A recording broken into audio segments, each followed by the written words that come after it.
Hello and welcome to a new series on cryptography for everybody.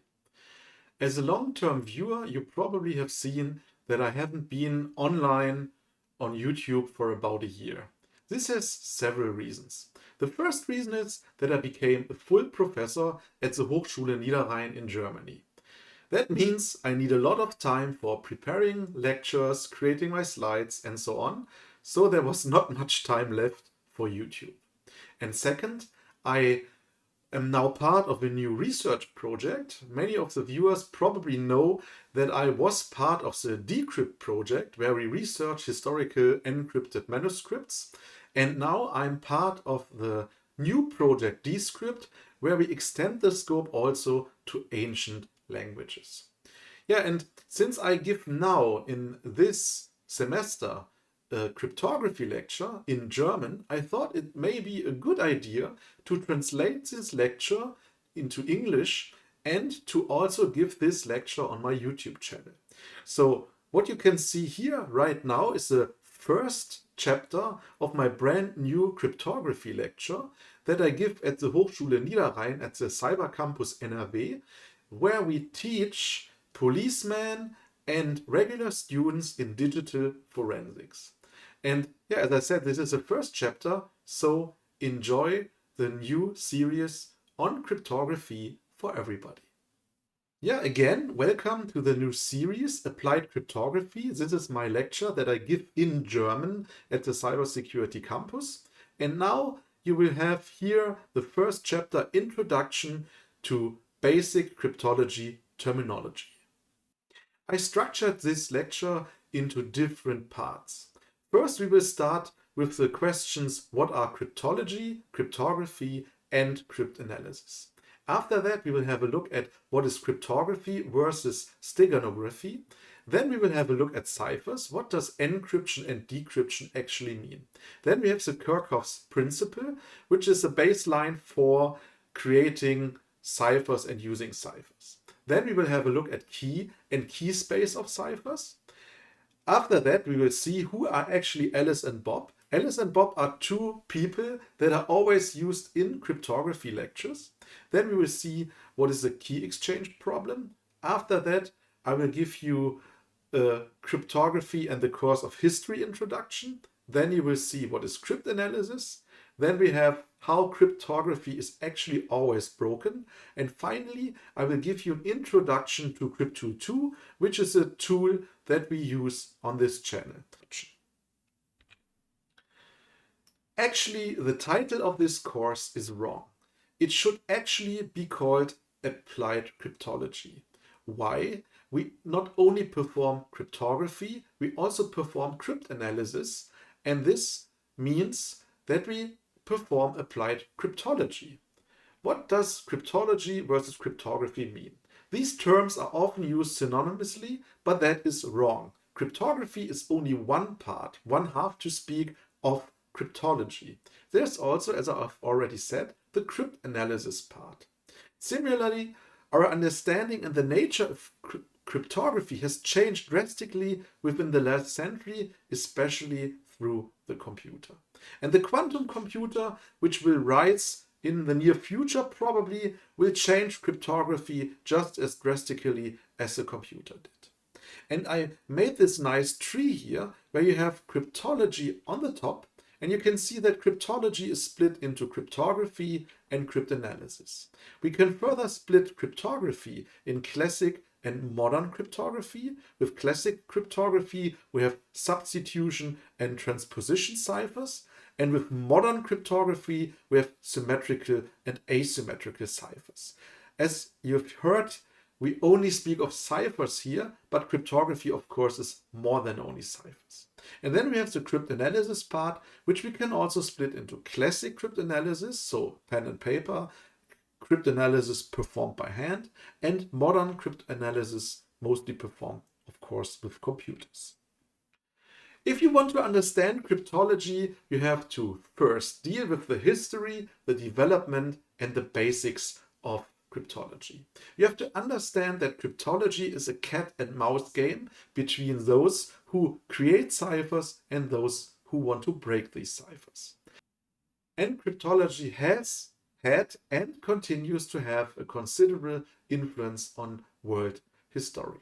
That means, for instance, that the cryptography directly influenced, for instance, wars by protecting secrets or even being bad and not protecting secrets. And we have three definitions loosely based on William Frederick Friedman. You can see Friedman here on the right side. He's the founder of modern cryptology in the United States. This image is from Wikipedia. So what is cryptology? The generic term for the science of secret communication. It encompasses both the creation of secure systems, cryptography, and the analysis and attacking of these systems, cryptanalysis. Then we have cryptography, which is part of cryptology. This is the art and science of encrypting and decrypting information to ensure confidentiality, integrity, authenticity, and non-repudiation, as we will see later. Then we have the definition of cryptanalysis, which is the science of attacking cryptographic procedures with the aim of gaining access to the protected information, of course, without knowing the used key for encryption. Before William Friedman made the classification that cryptology consists of cryptography and cryptanalysis, there was no formal distinction between cryptography and cryptanalysis. Today, we also speak of classical cryptology, so mainly everything that is not done with a computer, it's always done by hand, or maybe with some electric machines. And we have modern cryptology, which is clearly cryptology performed with a computer.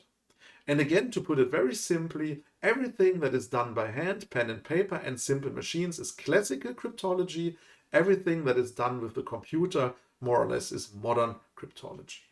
Here are some examples for ciphers. We have here on the left side, page 16 and 17 of the Codex Copiale, which is an 18th century encrypted book.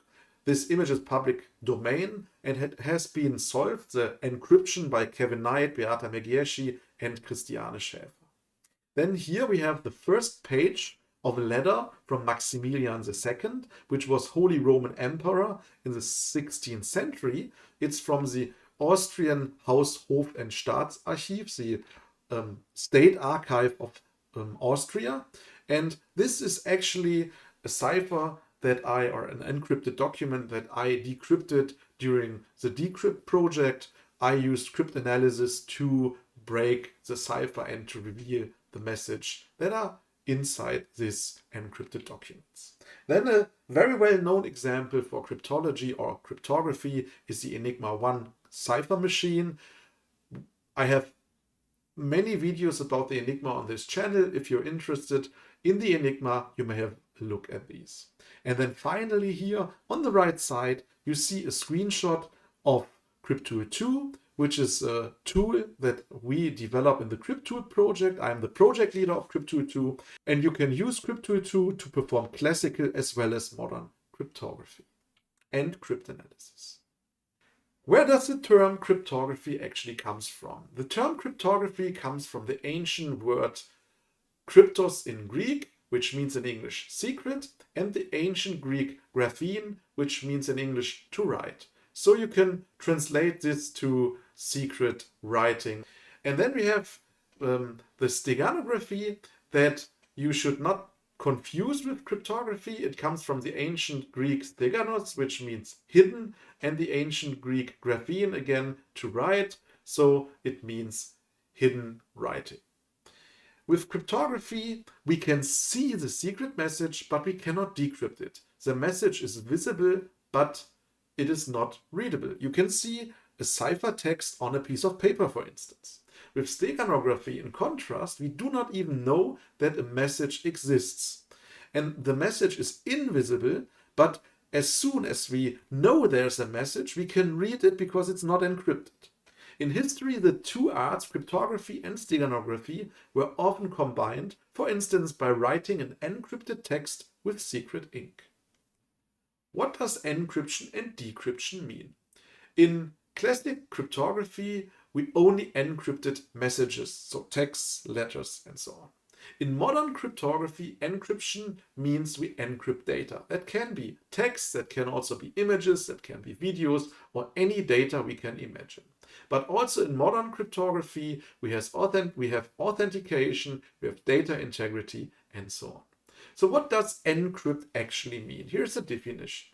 A message, the plaintext P, is transformed into a ciphertext C using a cipher. The cipher is our encryption method, and we need, of course, a key K. The opposite of this is transforming the ciphertext C into the plaintext P, and this is referred to as decryption. In the case of symmetric encryption, the same key K must be used for both encryption and decryption. Here you can see a drawing. The plaintext P goes into our cipher, into our encryption method. Also the key goes into the cipher, and as a result we get the ciphertext C.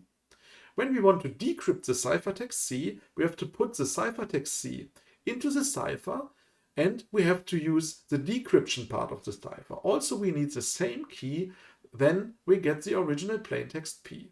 So we have a cipher, we have a plaintext P, we have a ciphertext C, and we have a key K. Now we have Kerckhoffs' principle. For a long time, practically until the 19th century, encryption methods themselves were often kept secret in order to increase their security. But today, this is considered wrong, because when you hide how a cipher works, people cannot analyze if it is secure, and maybe then the cipher is really bad and no one knows that who uses this cipher, but then someone finds out how to break the cipher. And as early as 1883, August Kerckhoffs formulated the principles for the construction of a secure encryption method. We have 6 principles. The first one is the system must be essentially indecipherable. Yeah, it's a cipher. Then the system must not require secrecy. Then the system must be easy to communicate, and it must be possible to remember the keys without a written record. This is more or less usability. Then the system should be compatible with telegraphic communication. So August Kerckhoff was very smart. He knew the technology of his time, and he knew that messages will and are transferred using telegraphic communication, so encryption should work with that. Then 5, the system must be transportable and operation must not require more than one person. And then, that's this point 6 again, the system must be easy to use. And for us today, the Kerckhoffs principle is the second of these principles. It must not require secrecy and should be able to fall into the enemy hands without harm. And that means that our cipher, our encrypted material, if an enemy who wants to decipher our ciphertext gets our ciphertext, the secrecy should rely on the key. So he needs to have the key and not the knowledge of the cipher itself. Because if he knows how the cipher works and then he's able to break our system, then he can read any message.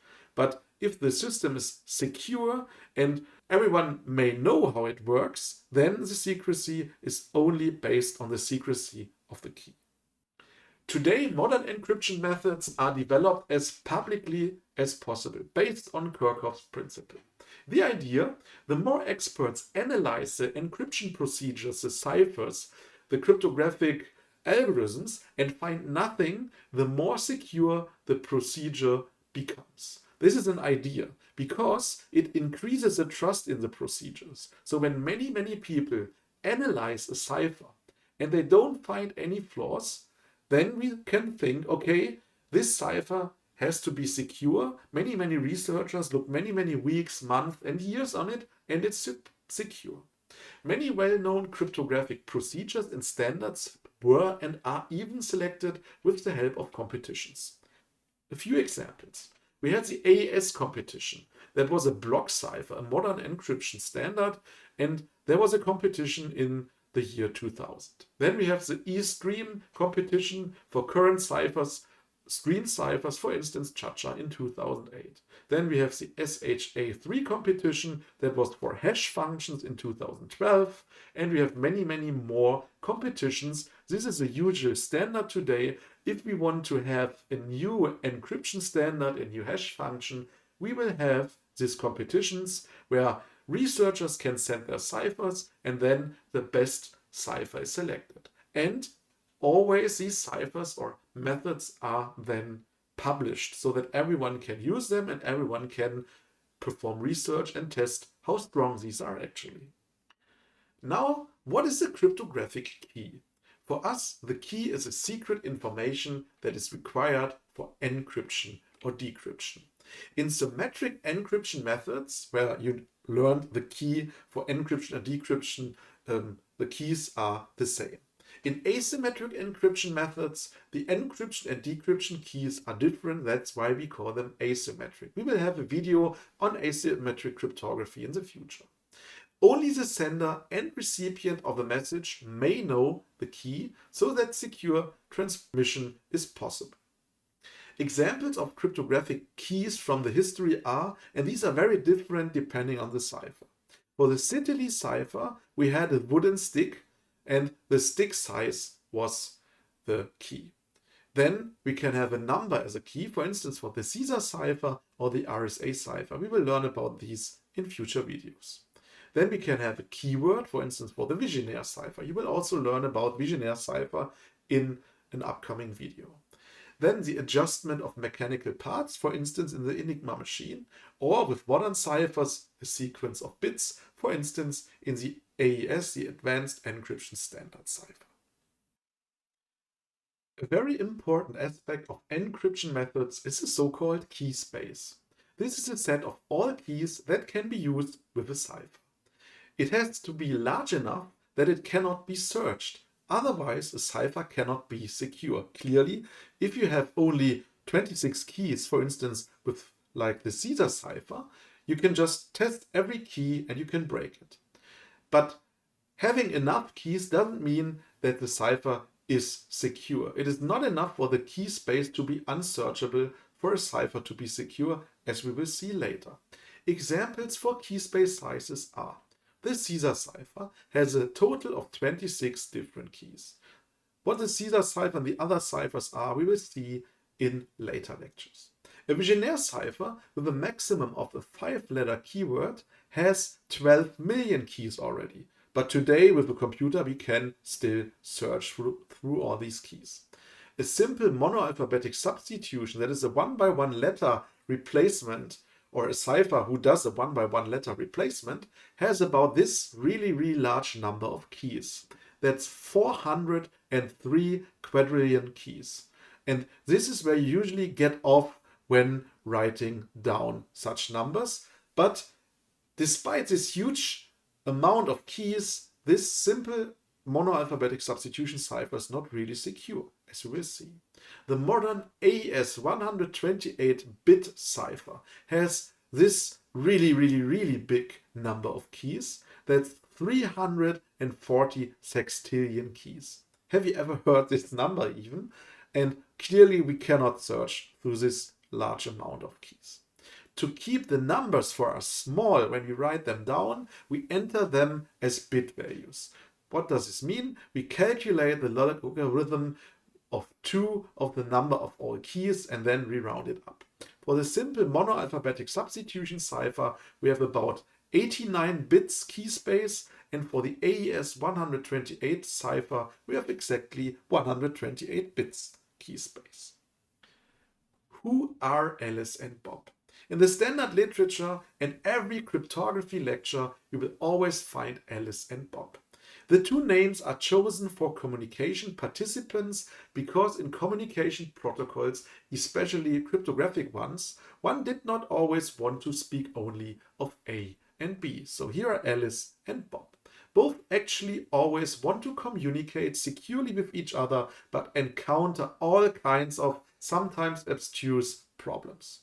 And besides Alice and Bob, they have also a few friends and a lot of enemies, including Carol, which is a third trusted party, for instance, a mediator participant in group communication. So these characters are also used when we want to explain communication protocols. Then we have Dave, another legitimate communication participant. Then we have Eve, which is an eavesdropper. We have Mallory, a malicious attacker. Trudy, the intruder. Oscar, the opponent. Sybil, the Sybil attacker, and so on. You can see people were really creative in creating these names, and the names are of course inspired by what these people do within the communication. And we will also use Alice and Bob and some of these when we want to explain, for instance, cryptographic protocols in later lectures. Now we come to one of the biggest and long unsolved problems in cryptography. And the problem is that secret keys must be securely exchanged before the actual encrypted communication can be done.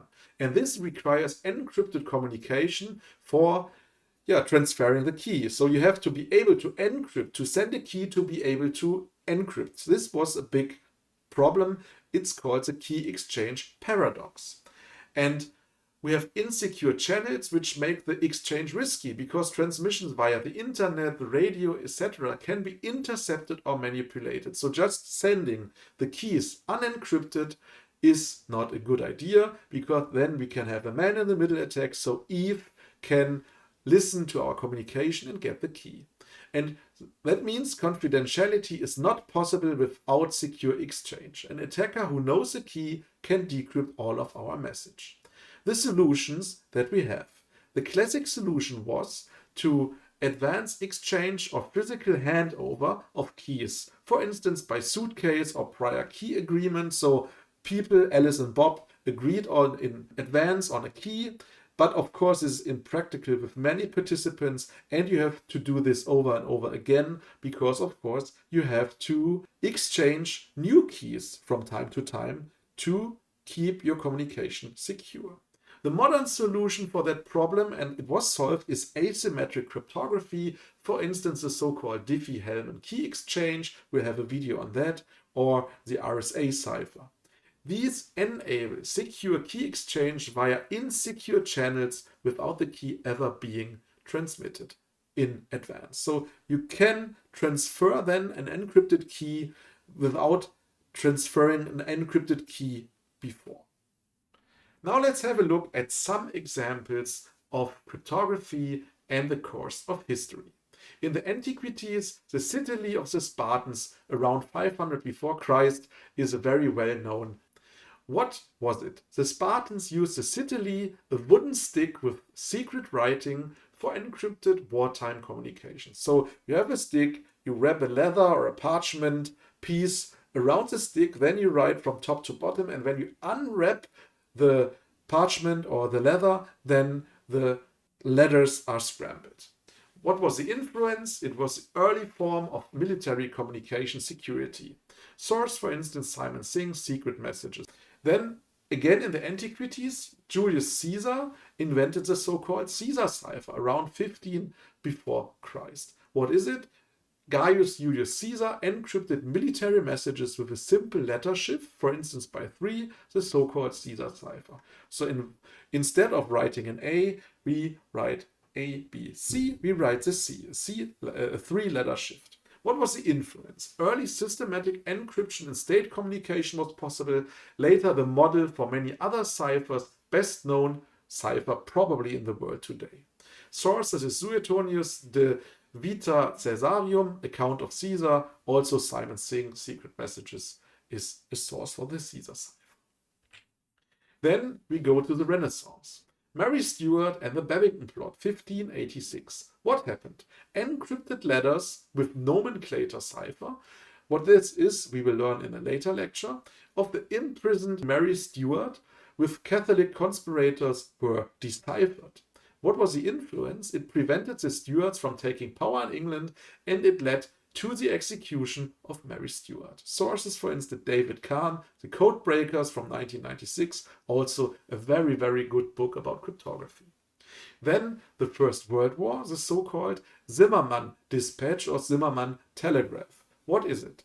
It was that the British intercepted an encrypted telegram, which was encrypted with a code book from Germany to Mexico, and it was decrypted and published. And inside this encrypted telegram, the Mr. Zimmermann wanted to ask, or he asked Mexico to join World War I to actually attack the United States, because he wanted the United States not being part in the European war, in the World War I in Europe, And therefore he hoped that Mexico can start a war, and so, yeah, the US won't join the European theater.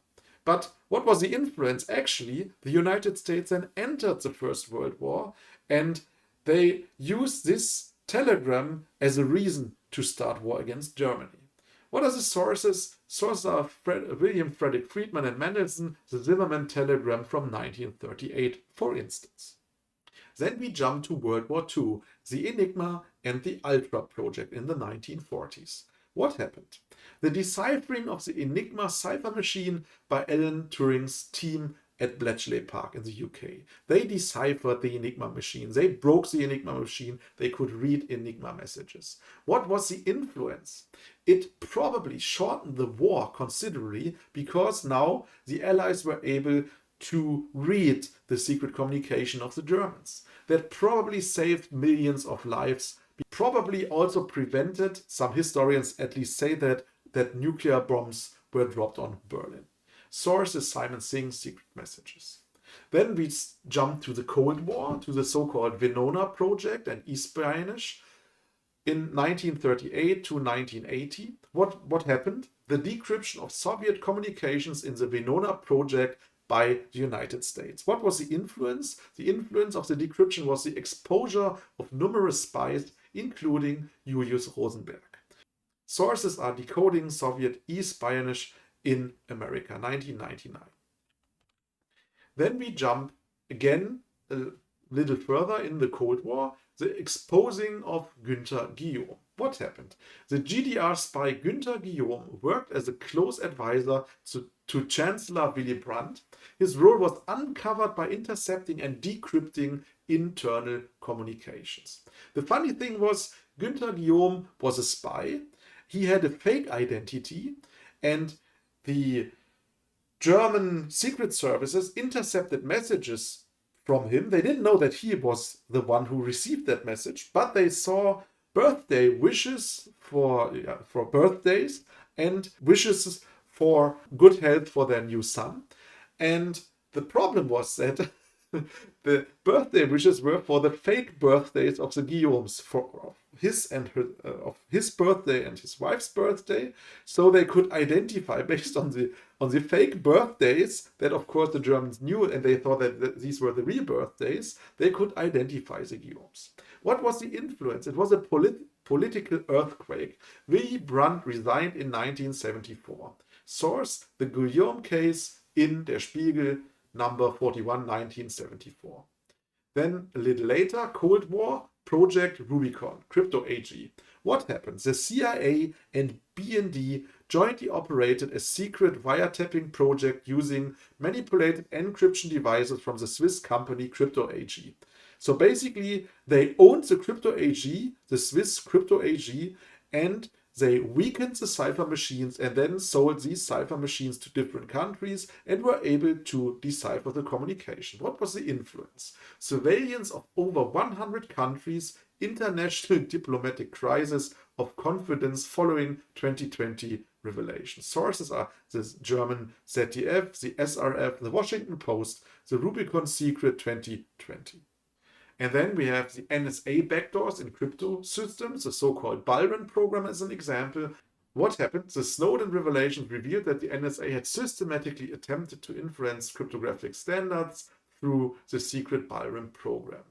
And they introduced backdoors in algorithms, there was cooperation with tech companies, and there was a weakening or target selection of influenceable random number generators. What was the influence of that? It was a crisis of confidence in international standards, for example, from the NIST.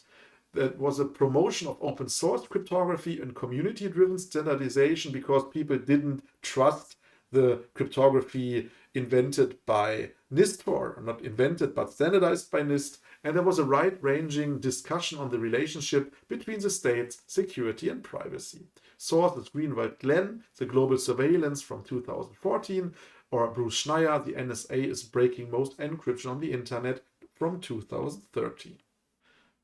Now that we had a lot of examples of cryptography, let's have a look at cryptanalysis. And cryptanalysis has changed considerably over the course of history. First, we have historical cryptanalysis. What does this mean? The analysis of encrypted correspondence with the aim of converting the ciphertext into plain text, without, of course, the knowledge of the key. Often carried out in the so-called black chambers, and in these black chambers, letters were opened, copied, sealed, and then copies were analyzed. Later, cryptanalysis, for instance, at Bletchley Park, was a highly interdisciplinary discipline, including mathematicians, linguists, and so on. And they also used machines for cryptanalysis at Bletchley Park. Then we have the modern cryptanalysis. What does modern cryptanalysis mean? That is the analysis of cryptographic procedures, not only ciphers, with the goals of breaking them and verifying their security. Note, similar to cryptanalysis being used in cryptography, stack analysis is used in steganography. There are 3 different types of attacks on ciphers with different levels of power. The less the attacker needs to know, the stronger the attack is. For each type, it is assumed that the attacker has the complete specification of the cipher. You remember Kerckhoffs' principle. The attacks must be found and implemented individually for each cipher and each crypto system, so research has to be carried out by cryptanalysts. And we have these 3 attack classes. The chosen plaintext attack, where the objective is to restore the used key, and the attacker can generate any number of ciphertext plaintext pairs. At the beginning, this sounds not very convincing. How should an attacker be able to generate ciphertext plaintext pairs? Yes, with modern communication protocols, especially on the internet, this is often possible. Then we have the known or partially known plaintext attack, KPA. The objective here is to restore the used key and to restore additional plaintext if necessary. So in contrast to the chosen plaintext attack, the attacker cannot choose which ciphertext and plaintext he gets, but he has ciphertext and plaintext. And the attacker now has parts or the entire plaintext. And then finally, we have the ciphertext only attack, or CTO. The objective here is to recover the used key and recover the ciphertext. And here the attacker only has the ciphertext. And this attack, if it works, it's the most powerful attack since it needs the least information. Then we have the very well-known brute force attack. This is the attack that always works but doesn't always work. What does it mean? You can always perform a brute force attack. You can perform a brute force attack on AES. You can search through all the keys, but it takes you millions and billions of years, so it's not practical. Any cipher, except perfectly secure cipher, can be attacked with a brute force attack. In this attack, every key is simply tried out. This is called brute force. Parameters of the brute force attack are: you need, of course, the ciphertext, the encrypted text. You need to know the key space, so all possible keys, for instance, the numbers from 0 to 25 for the Caesar cipher. You need a decrypt function, which gets the ciphertext and the key, and then it decrypts the text to plain text. And you need a function that tests if the plain text is plausible, so it tells you, yes, this is English text or not. And the procedure for the brute force attack in pseudocode looks like this. You have an outer loop for each key in the key space. We decrypt the plaintext with the key, with the current key. So we decrypt the ciphertext with the current key to get the plaintext, and then we check if is plausible plaintext. If this is a plausible plaintext, we write possible key found and the key, and we write plaintext with the plaintext, and then we exit or save our result. So now I will show you how cryptography is actually always broken. And if these are applied correctly, for instance, the AES, then they are virtually uncrackable. Unfortunately, even the best cryptography doesn't work if it's used or implemented incorrectly or insecurely due to the lack of knowledge. The simplest example is to encrypt with a password. As the algorithm uses AES 256, our modern encryption standard, this is very secure to best of our knowledge. We cannot break this today. The password then is converted into a key using modern PDK-DF2. This is also very secure, but unfortunately the user used the password 123, which is super insecure, and this is almost as secure as without any encryption. So despite using a very secure cipher, a very secure key derivation function to convert a password to a key, the user made a mistake, and this is how cryptography today mostly is attacked. Of course, there are attacks on the actual cryptography itself, so on the algorithm and so on, but today the algorithms are quite good. So mostly 99% of all attacks are on badly implemented cryptography, so not on the algorithm itself, but on the program or on the user. What do we learn from this? Even the best cryptography is useless if basic rules are not adhered to. The rules must be taught to both developers and users. And cryptography is always attacked at the weakest point. And this is usually the implementation, so the program or the user. And here on the right side, you have a nice example for that. I really like this XKCD comic. You have this a crypto nerd's imagination. His laptop's encrypted. Let's build $1 million cluster to crack it. No good, it's 4096-bit RSA. Blast, our evil plan is foiled. This is how a crypto nerd's imagination with cryptography works. What would actually happen? As I said, you attack it at the weakest spot. His laptop's encrypted. Drug him and hit him with this $5 wrench until he tells us the password. Got it. So there's always a way around the cryptography, maybe, or it could be a weak user or weak implementation that can be exploited.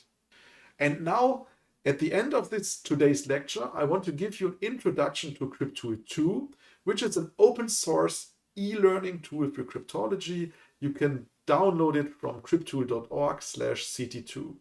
And this tool I maintain. I'm the project lead of this tool, and I'm really happy if you try it out and enjoy using it. It runs on Microsoft Windows, unfortunately only. It doesn't run Linux. The problem is that the decision was made to use .NET as the main technology to build CrypTool, and especially WPF, the GUI framework, doesn't work very well on Linux. So it is possible to get it running, but it doesn't run very smoothly. It implements a graphical programming language, as you can see here on the right side. You have this text input, you have the Caesar cipher, you can connect these. It's like programming with graphic components, and then the Caesar outputs the encrypted ciphertext. It enables live execution of ciphers and cryptanalysis methods, so you can live enter text and you will see live encryption here. It has many powerful cryptanalytic algorithms for classical and modern ciphers. We have more than 270 ready-to-use templates, cryptological scenarios. We have release versions and nightly builds. You should use the nightly builds because these contain the newest implementation updates. And alternatively, there's also a CrypTool Online, CTO, which is not yet as powerful as CT2, but it will be the successor of CrypTool 2 in the future. CrypTool 2 itself consists of 7 main components. It has a start center that you see when you start it. It is here to access all other components. We have a workspace manager, the tool for creating and executing graphical programs. We have a wizard. This is an easy access to many functions through selection of what you want. Then we have the so-called templates. These you should use when you want to do something and you're not willing to create your own graphical programs. These are 270 ready-made graphical programs. Then we have an online help, description for all components. We have the so-called Crypt Cloud, distributed crypto analysis platform. And we have the CrypTool store for downloading external components. It's ideas based on Apple Store, or on Google Store or Market, but you don't need to pay for anything. Everything in the CrypTool project is for free and open source. Here you can see a workspace of CrypTool 2. You have here a text input component. You can enter the text then goes to the Caesar. You have the Caesar component, then the output connection that goes to the ciphertext. And when you mark the Caesar on the right side, you can see the settings where you can set up what the Caesar actually should do. It should encrypt, you can set the key, and so on. These are the parameters or settings of the Caesar component, but I will show you a live demo in a minute. Here you can see our component in large scale. We have here the input connectors for data which goes into the cipher or the component. You can maximize the component, you can full screen it, and with the X here you can delete it from the workspace. Here we have an output connector where data goes out. Here you can see when this component is executed, what is the progress of this component, and you can see the component's name. It's Caesar right now, but you can change it, for instance, Caesar and then in brackets encryption or whatever you like.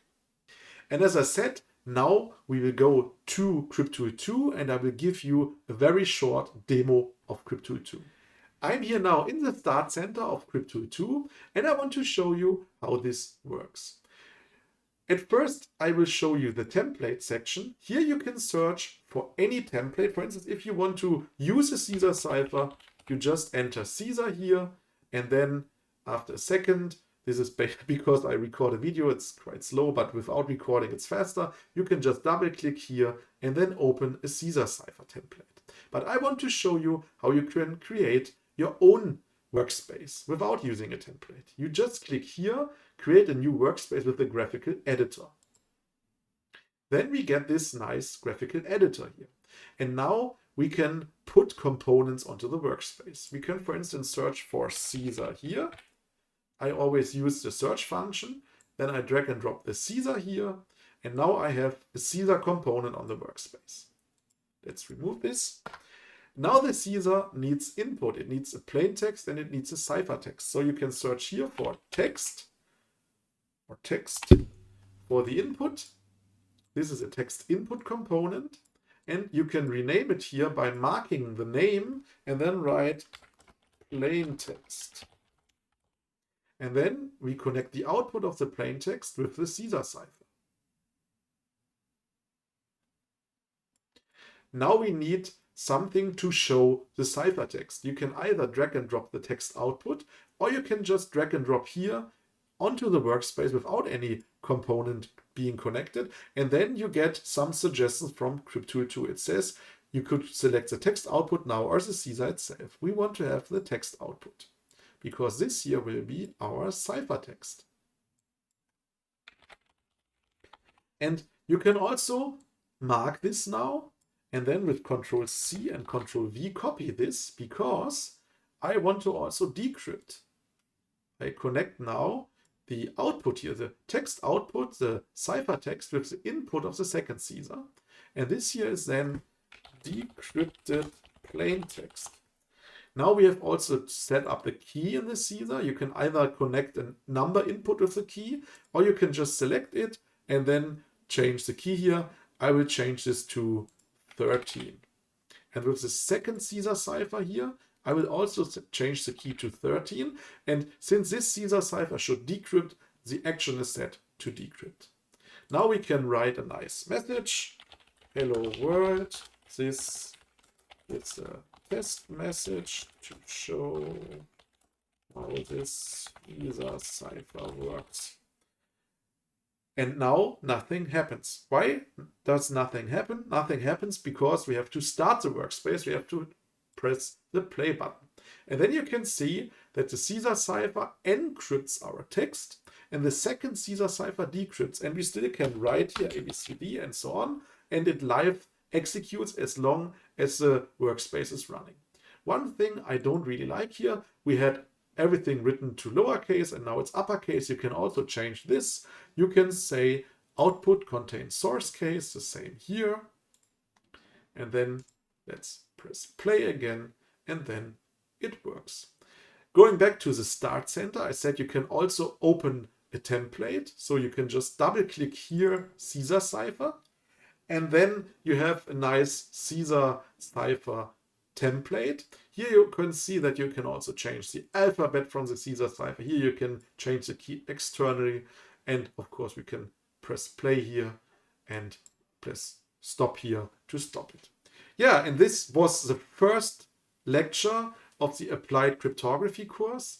I hope you like it. Within the next weeks, I will translate my second lecture to English and also make a video about it. If you liked this video, then please give a thumbs up. This really helps me to grow the channel, also to make CrypTool 2 more popular. And if you didn't yet subscribe to this channel, you should also do to don't miss any video. So thank you very much for watching and see you in the next video.